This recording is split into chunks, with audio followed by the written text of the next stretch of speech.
because for some reason, for the last two sessions, I think I have not done my normal introduction to the Course in Miracles. So I want to do that because I need to get my head on straight, and it just helps me to reset my button when I do it.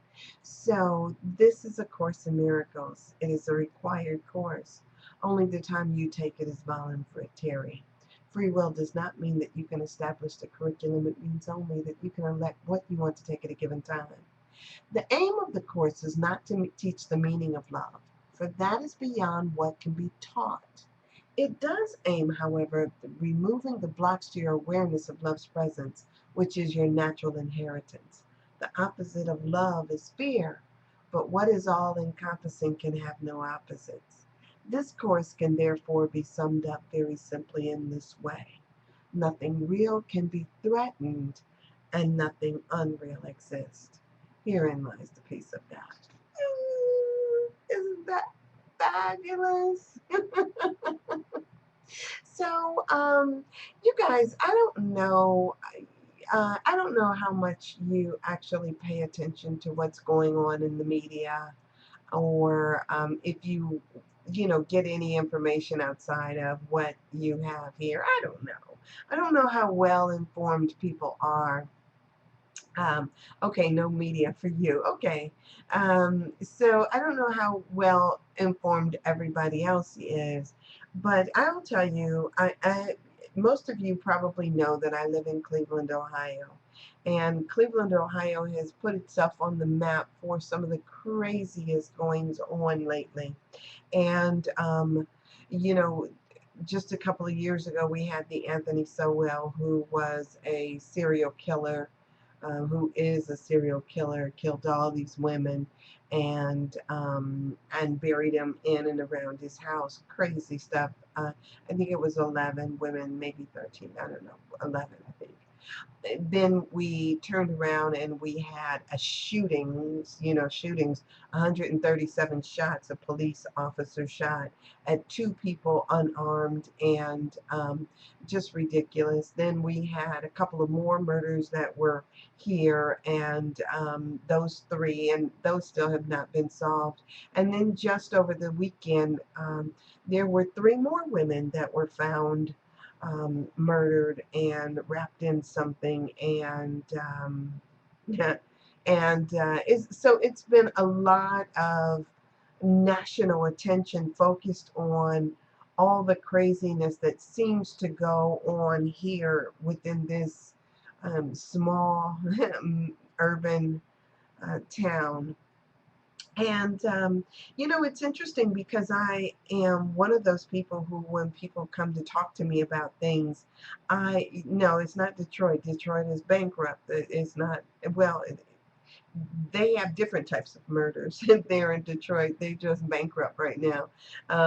So we have a different set of circumstances here, and people are sending me emails and questions about what is the hatred or the animosity that goes on towards women, black women in particular, that has an environment such as ours, like this, in this particular way. And so it was so interesting that as I started to ponder that, I started thinking about how people would perceive it to be appropriate response to what's going on. And I like, for a lot of people, they think that we should be feeling as if we're under siege or somehow afraid or something else, something other than what we are. However, it's interesting because I am one of those people that very little bothers me. I mean, for the most part, I'm dealing with my dad, but even that, it doesn't bother me in a scared type of way. Yes, it seems like I'm overwhelmed with things to do, but it seems as if that is just something else to do. So as I started thinking about that, I thought about a number of different things. One of which is the guilt attached with this consciousness that people have that says that we have to feel or act in a particular way when we're exposed to tragedies such as this. And for me, if I don't believe that I am a body, or that you are a body, or that our bodies are what determines this thing called life, whether we have life, whether life is, if that's my truth, why would I be bothered by that?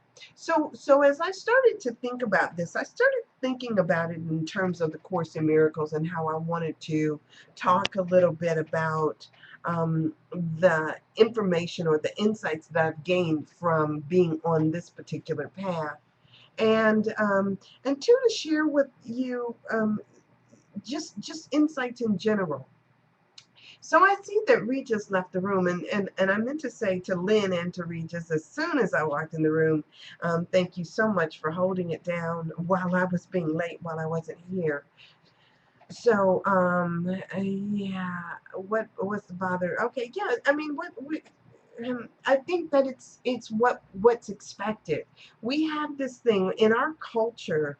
We have grown to be, or to have a value in being compassionate, and compassionate, and a lot of people think that compassion also means to empathize with, or to feel with, not just to feel for, which is sympathy, but to feel with. And so a lot of us tend to get ourselves worked up over things we can't control, because we want to put ourselves in the shoes of somebody else who may seem to be going through something that that is horrendous or tragic. Now, it's interesting because when we empathize, it's as if we're putting ourselves into a situation that is not necessarily ours to own.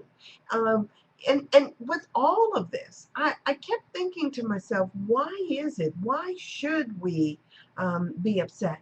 Now, I don't want to carry on or have this people take the notion that that Cleveland is a city full of heartless people.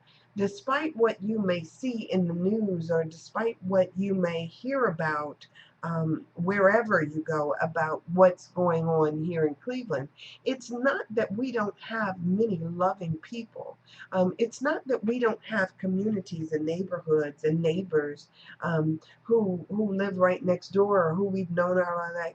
It's not as if my neighborhood is unlike your neighborhood, I'm sure.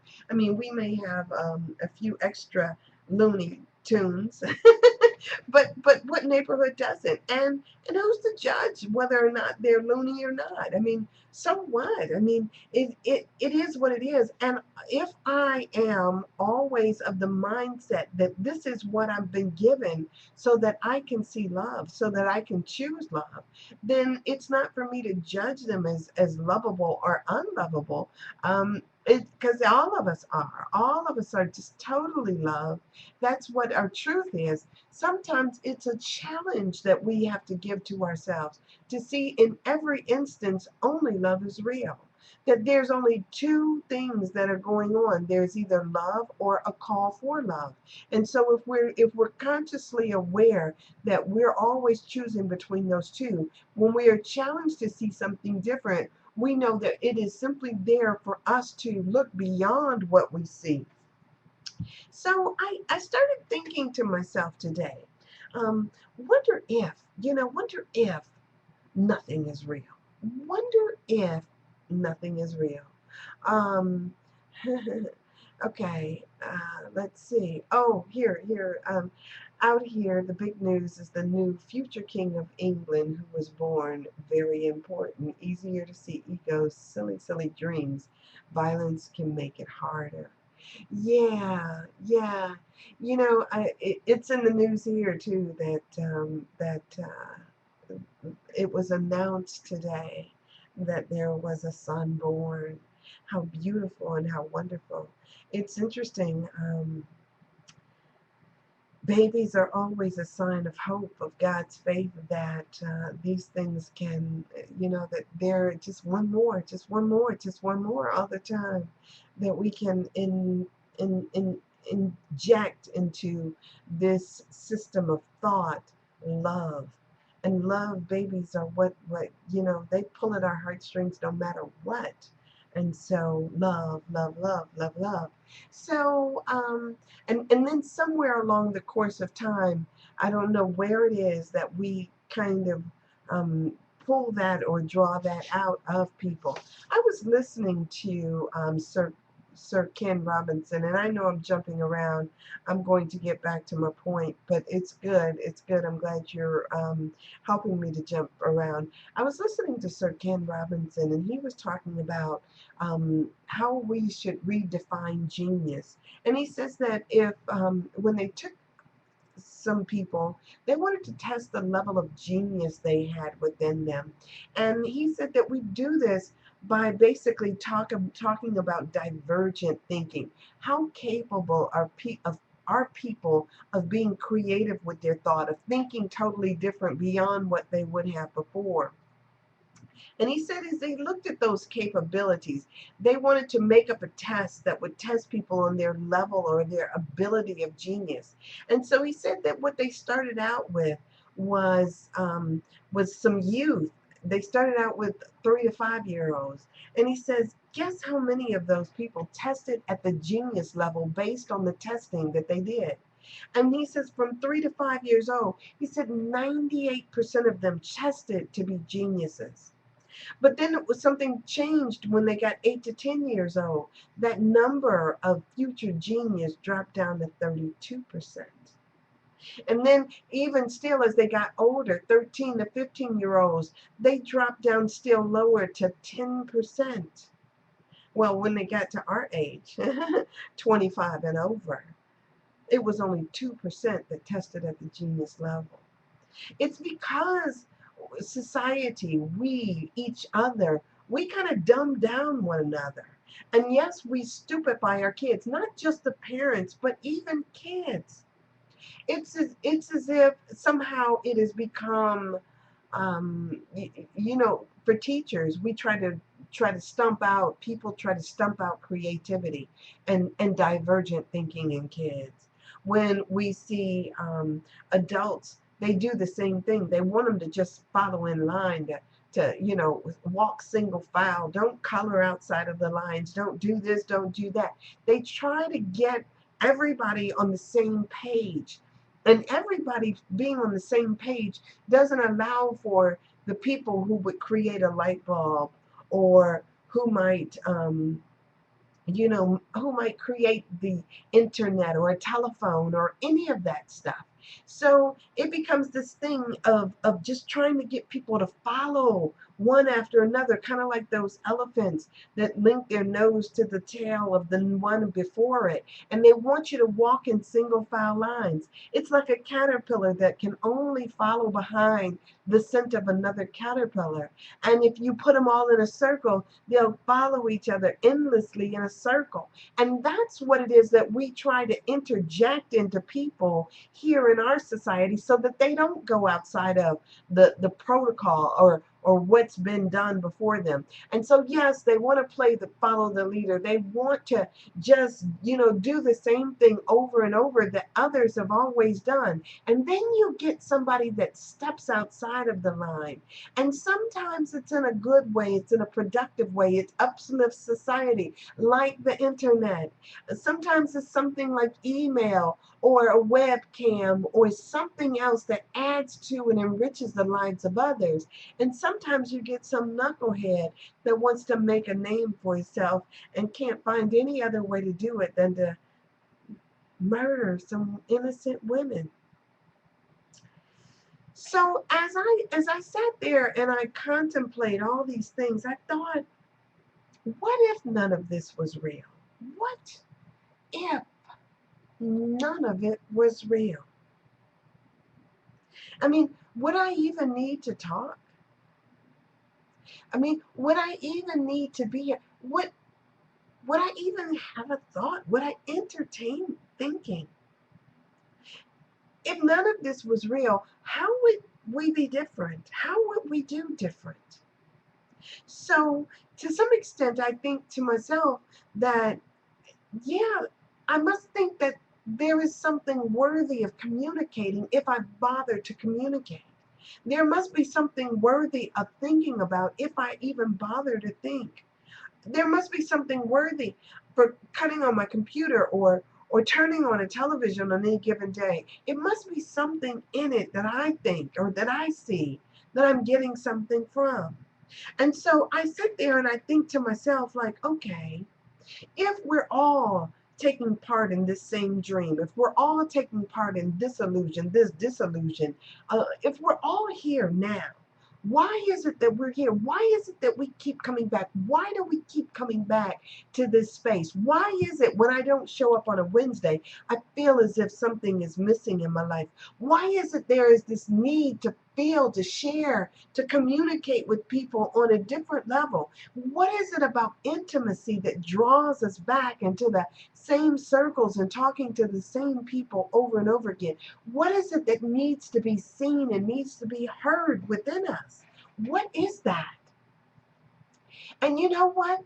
In the course, when it started talking about this idea that none of us can do this alone, it's as if we experience God only by our experience of one another.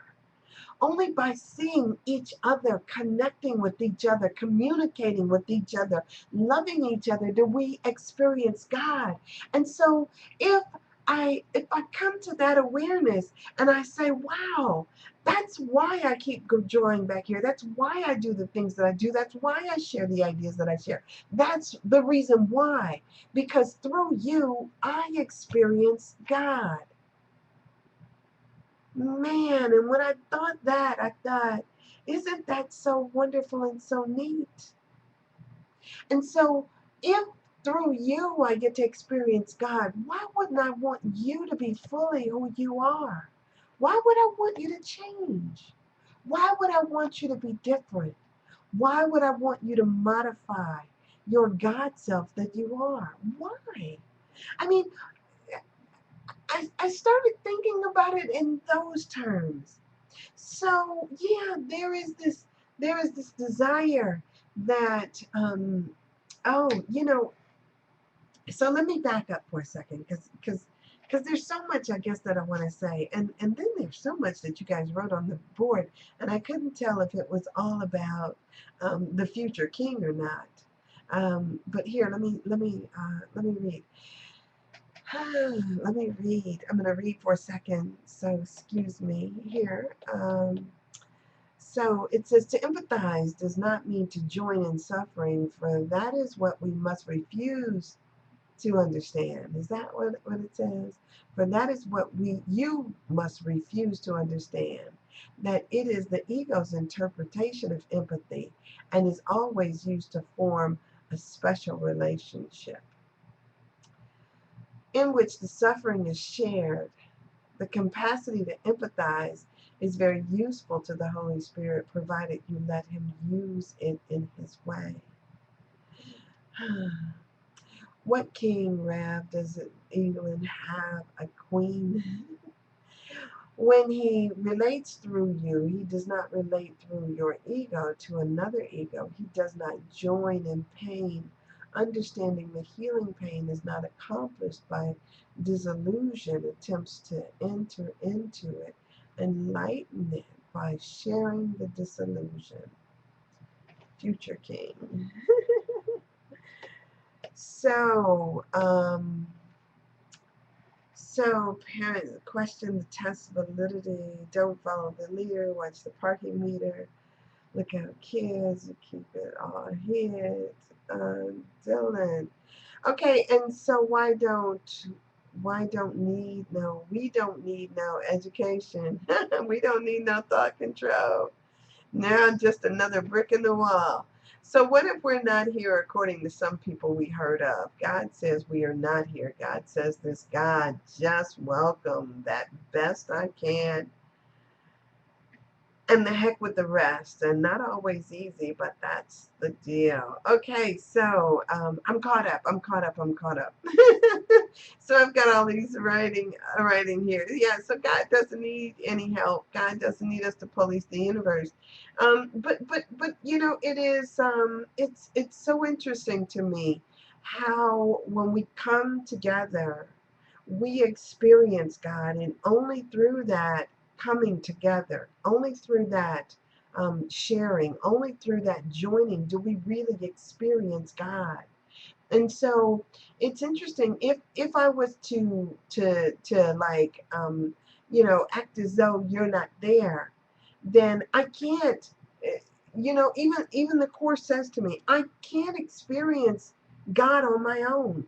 I can't experience God in isolation. That's just whatever. I mean, it absolutely makes no sense to me to think about it in any other terms other than it's through you. It's through my brother that I experience the truth of what love is and the truth of what God is. And so I come with this thing, with this open heart, willing to connect on a deeper level, willing to step on the same side of the table as you are, not looking as you as if you're opposed to me, but looking at everything, at the world as if you're one with me. And knowing that as I see it and you see it, we're seeing something in the same, and we're able to love and to share through that. Um, it made me think about when I went overseas. I studied in Italy. Some of you will know. I spent a year over there. And most of the time while I was there and I met people. I always meet people no matter where I go because that's the type of person I am. So I met all these wonderful people. But there was nobody who did the entire trip with me. There was nobody who stayed the entire year that I did and was with me every step of the way. I mean, it was sprinkled, my days, my nights, my experience was sprinkled in and out with different people that I came in contact with, but no consistent person. And so when I came back to the United States, almost as if I felt like it didn't really happen because I had nobody who witnessed the same thing that I did. And so when I found some people on the internet, over the internet years later, 15 years later, who were also looking for people who had been through the same experience, who maybe have lived in the same city or gone to the same institution that I did, we reached out to one another, and it was as if we now had somebody to validate what we experienced.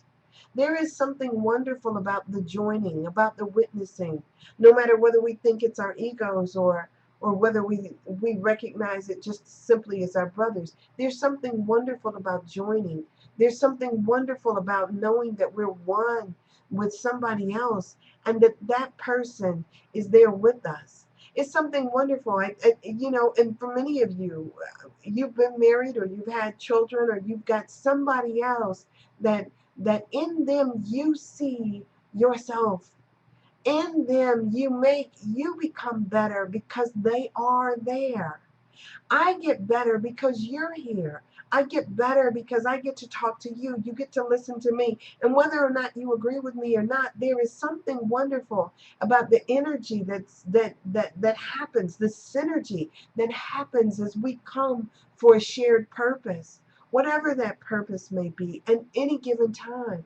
There is something energetic about it, and that lifts and raises and that grows whatever it is. And so we keep coming back. We come here with this expectation that through our sharing, whether or not people tell us we're right or we're wrong, whether or not they agree with us or not, it's through our sharing that we grow, that we experience what it means to experience God.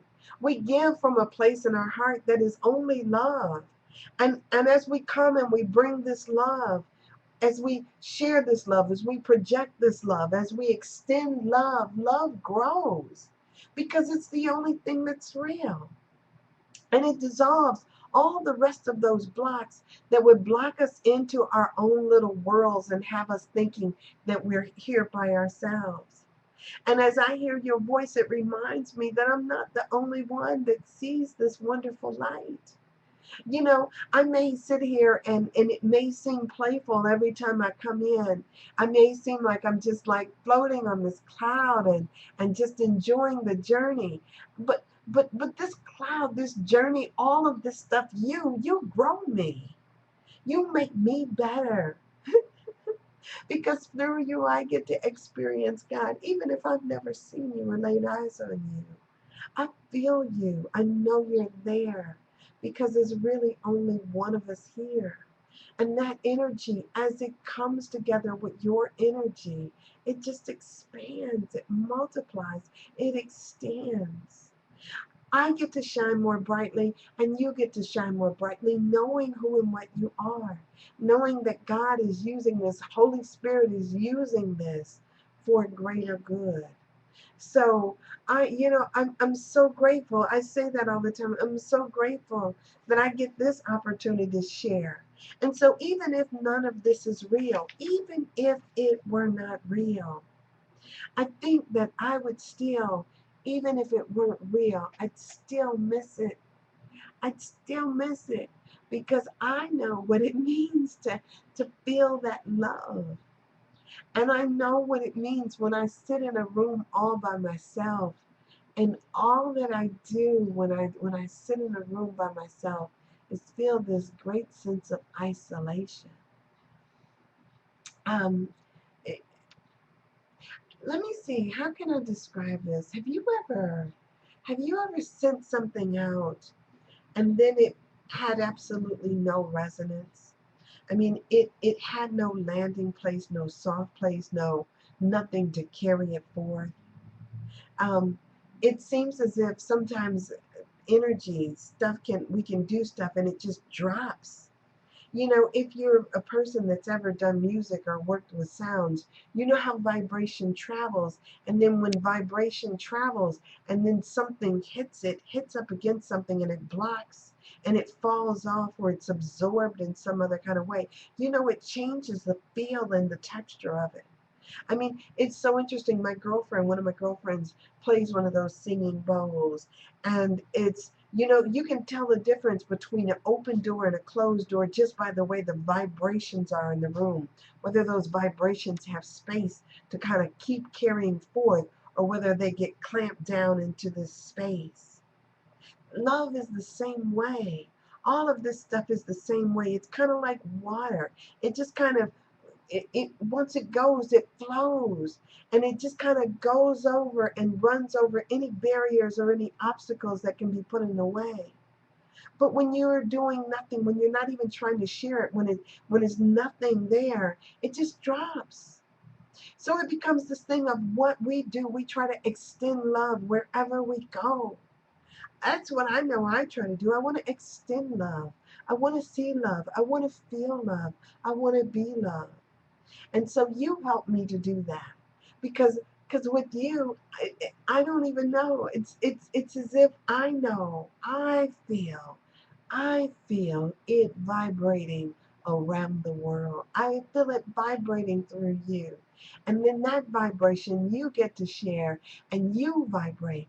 And so remember when Jesus said, if I be lifted up, that whole thing about once you lift up that vibration carries. But if you try to like ground it into the ground, it can go nowhere. It goes downward. And it tries to, it's grounded. So it tries to, it's as if it gets stumped out. But if you lift it up, it flows. Wherever you go, it just flows. And so I love that we get to share, we get to do this, we get to be the love that we desire to see in the world. So what if it's not real? I know it's real. And whether it's my ego or not, I feel, if I judge things based on how it feels, whether or not it feels good, because I know I'm here to experience joy. I know I'm here to experience happiness. I know I'm here to experience love. I know these things. And so if that be the case, if it feels like love, why not call it that? I mean, do I really get caught up in other people's judgments about it? Do I get caught up in the guilt feelings or the guilt tripping stuff that we are so accustomed to doing? Or do we go with what feels good? Shouldn't bliss be an indication that we're on the right road or that we're on the right path? I mean, that feeling of bliss, of something saying yes to us, of just of growing us, of feeling good, of getting that warm, fuzzy inside. That should give us a clear indication that we're on the right path. But when you don't feel that, when you feel the judgment, when you feel the anger, when you feel like there's so much pressure and fear around you, you know that something is out of alignment, something is out of sync. You know this. And so do what gives you joy, do what gives you bliss. And so yes, I know not just not okay. So she says, Reverend Steele says, I'm here and you're there. Just know not body minds. But just as you say so passionately, Sandra, we are one and we are one. That is, it seems to be dreaming this up. I don't know. Funny place. So why no love people? Enjoy them, be with them. Yes, yes, yes, yes, yes.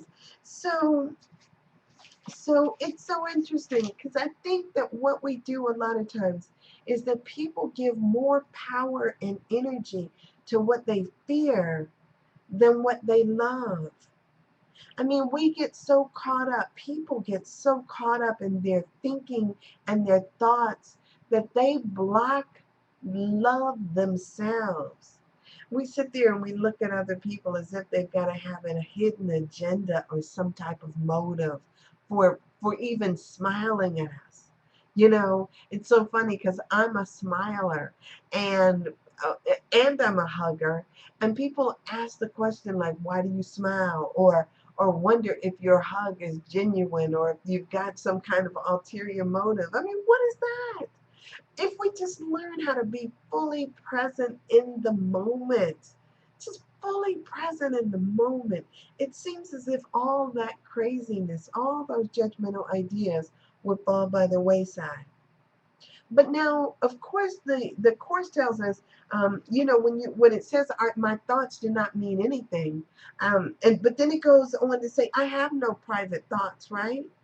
I have no private thoughts. And so if we were to just come, just fully open and present, if we stop trying to block other people from the thoughts, even the fears that we try to have or that we think we're having, if we stop trying to block those things, we could simply let the light shine them away. Let love shine them away. Because those things that come from dark places within us, because we've hidden them off, once we let the light in, those things kind of dissipate. They go by the wayside, and no longer do we see all of those things. Oh, okay, Lemon. Um, thank you. Thank you, and maybe I'll see you next time.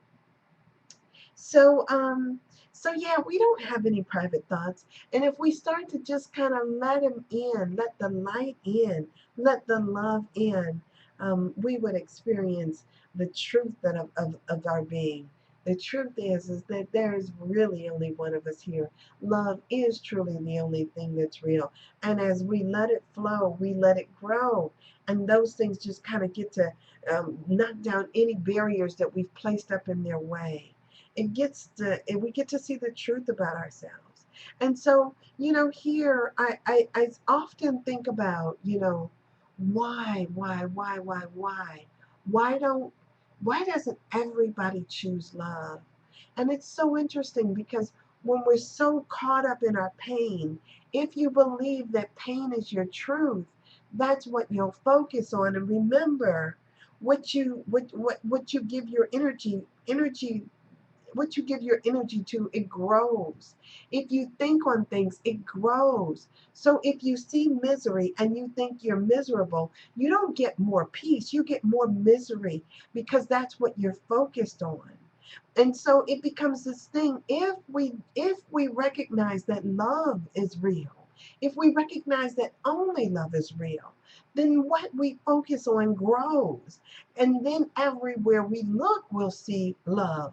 It's as if um, the power of our thinking, because Jesus says here in the course, he says that you can think what you want to as long as you want to, right?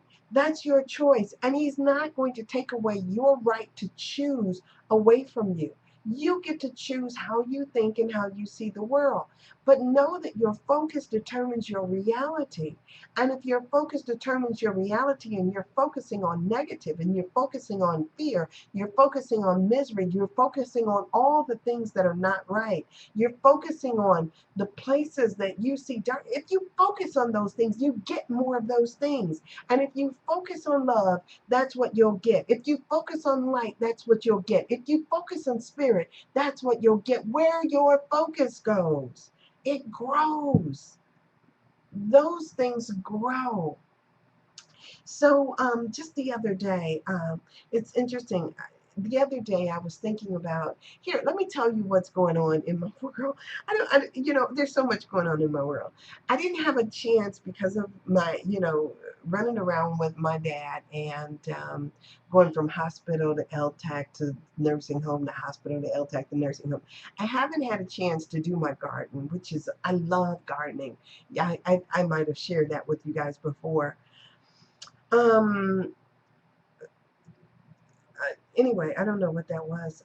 Anyway, so, so I love gardening, and so I love all this stuff. So I was doing composting last year, and bless your heart, dances.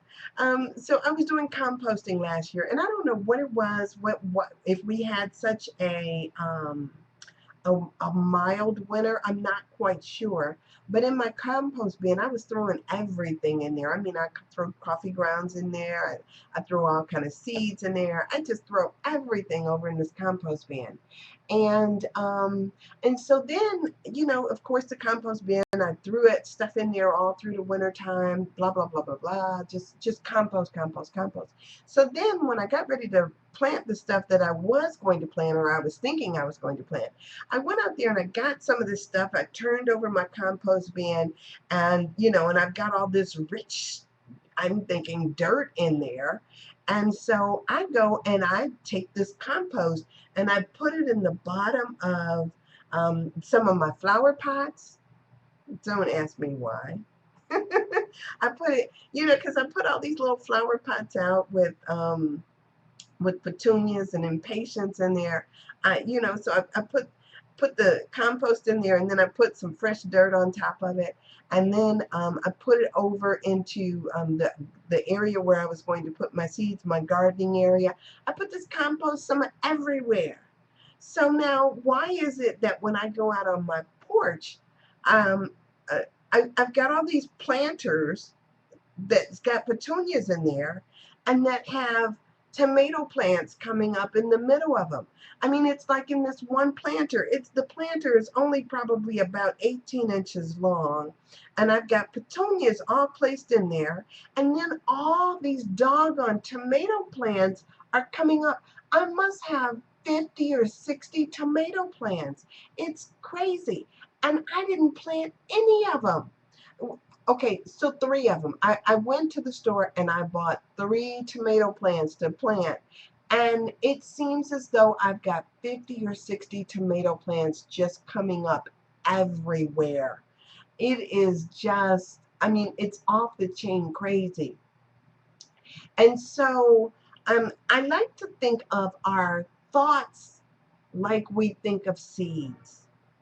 We put a seed in, and whatever we plant, it seems, it seems as though it grows. And so even though this year I am sitting here and I'm thinking to myself, I didn't intentionally plant all these tomato plants. If I was constantly throwing tomatoes over in my compost bin and then I use them in my dirt, it's like I've got all of these things. Yes, I've got all of these volunteer tomato plants that are coming up everywhere. Yes.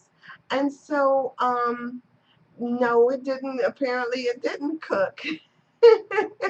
it's it's tomato plants everywhere. And so I'm looking forward to all the tomato stuff. I'm sitting there and I'm like making up lists of things that I'm going to do with these tomatoes besides give them away. But our thoughts are just like those seeds. We plant these seeds of consciousness everywhere we go. And what we get back is exactly what we've sown. What we receive is what we get. And so it becomes this thing. If you plant, if you're out there with seeds of love and you're throwing out seeds of love, what you'll get back is seeds of is love. If you are constantly like watering those places in you that are fearful, those places in you that are judgmental, those places in you um, that would rather see darkness and rather than light, that's what you'll get as well. So if you want to just if you want what you want in life, then plant only that. And so, yeah, I got tomatoes everywhere. And so I'm thankful. I'm thankful. You know, the whole idea behind composting is this is this green idea, this conservation idea, this idea of not throwing in the garbage things that are useful. And so, yeah, it's wonderful when those things start to come up. The love that's there start to come up, and I love it. I love it. I love it. So, yeah, I'm so glad. Nightshades, nightshades, nightshades, nightshades. I'm not sure what that is. Melinda. Yes, you know I love saying Melinda. So, okay, sun setting, still much to do. Texas is about a week of rain, and now everything is overgrown. Yeah. Okay, yeah. Okay, I got you. You guys are great. I was a farmer. I was at the farmer's market on Saturday. Yeah, so yeah, you guys are awesome. All of you are awesome. And so, with that, it's time for me to go. It's so great to be heard. I am probably not going to be here on Wednesday. Blessings on you guys. But I will definitely be here on next Monday. I need to adjust my times, and so I'll see what I can do. If all else fails, I'll try to just do a recording and do that. Not sure, but I'll keep working on it and I'll keep you guys posted. Okay. I love you all. It's time for me to go. Thank you to everybody. I love you, and I'll see you soon. Yes, thank you. Okay, I'll tell my dad too. Thanks. Bye.